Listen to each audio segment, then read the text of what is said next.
Assalamualaikum warahmatullahi wabarakatuh.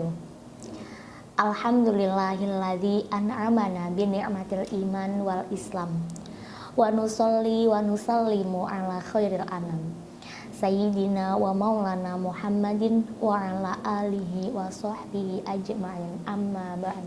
Alhamdulillahirabbil alamin. Puji syukur kehadirat Allah Subhanahu wa taala yang mana atas limpahan nikmat, taufik, hidayah serta inayahnya kita masih diberi kesempatan untuk melaksanakan ibadah di bulan yang penuh berkah. Sholawat serta salam tak lupa kita curahkan kepada junjungan kita Nabi Agung Muhammad Sallallahu Alaihi Wasallam. Semoga kita semua termasuk umatnya yang mendapatkan syafaat beliau di yaumul kiamah nanti. Amin ya rabbal alamin. Sahabat mimbar yang dirahmati Allah, tak terasa ya, kita sudah setengah bulan melaksanakan ibadah berpuasa di bulan suci Ramadan. Nah, pada bulan suci Ramadan ini terdapat suatu peristiwa yang istimewa. Apa itu? Nah, peristiwa itu yaitu nuzulul Quran atau peristiwa turunnya Al-Quran. Peristiwa turunnya Al-Quran ini terjadi pada tanggal 17 Ramadan. Turunnya Al-Quran terjadi secara berangsur-angsur selama 22 tahun, 2 bulan, 22 hari. Nah, turunnya Al-Quran, turunnya wahyu pertama ini terjadi di Gua Hiro melalui perantara malaikat Jibril kepada Nabi Muhammad Sallallahu Alaihi Wasallam.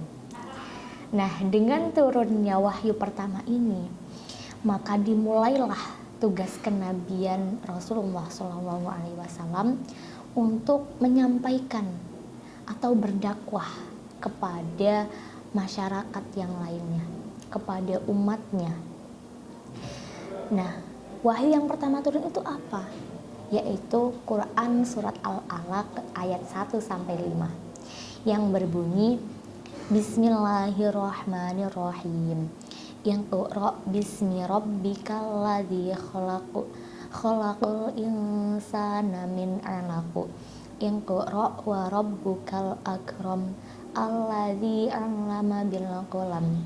'Allamal insana ma lam ya'lam. Shadaqallahul azim.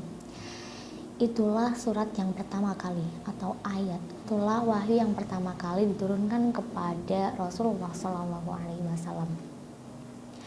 Nah, setelah ini Rasulullah diperintahkan untuk berdakwah kepada umatnya.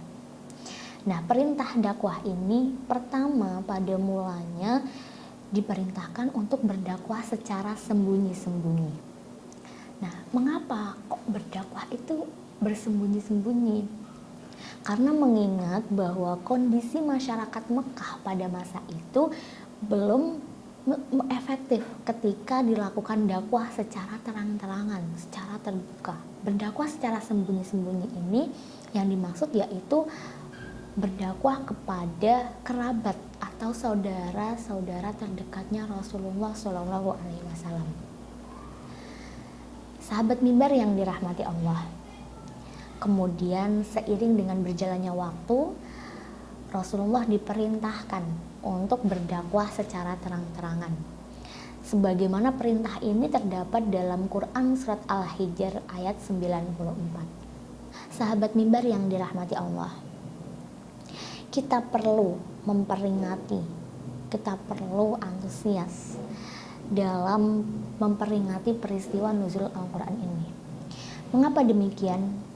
Karena Al-Quran merupakan pedoman bagi umat Islam. Tidak hanya itu, Al-Quran di dalamnya itu berisi semua yang mengatur tentang kehidupan, baik yang belum terjadi, yang sedang terjadi, atau yang akan terjadi. Itu semuanya ada dalam Al-Quran.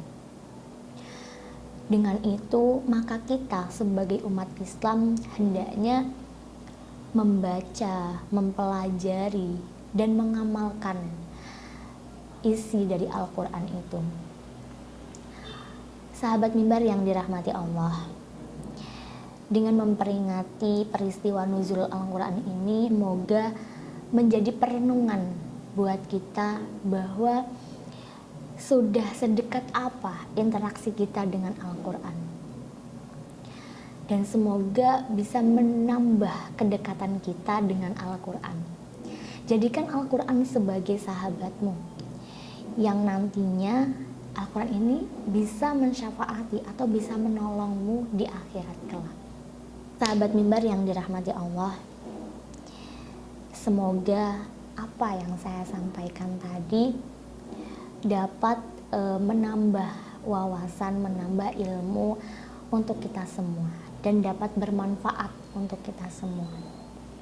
Apabila terdapat kesalahan kata, mohon dimaafkan. Sahabat mimbar bisa komen di bawah untuk memberi kritik ataupun saran. Terima kasih, cukup sekian. Warokalam, wallahul muwaffiq ila aqwamit thoriq. Assalamualaikum warahmatullahi wabarakatuh.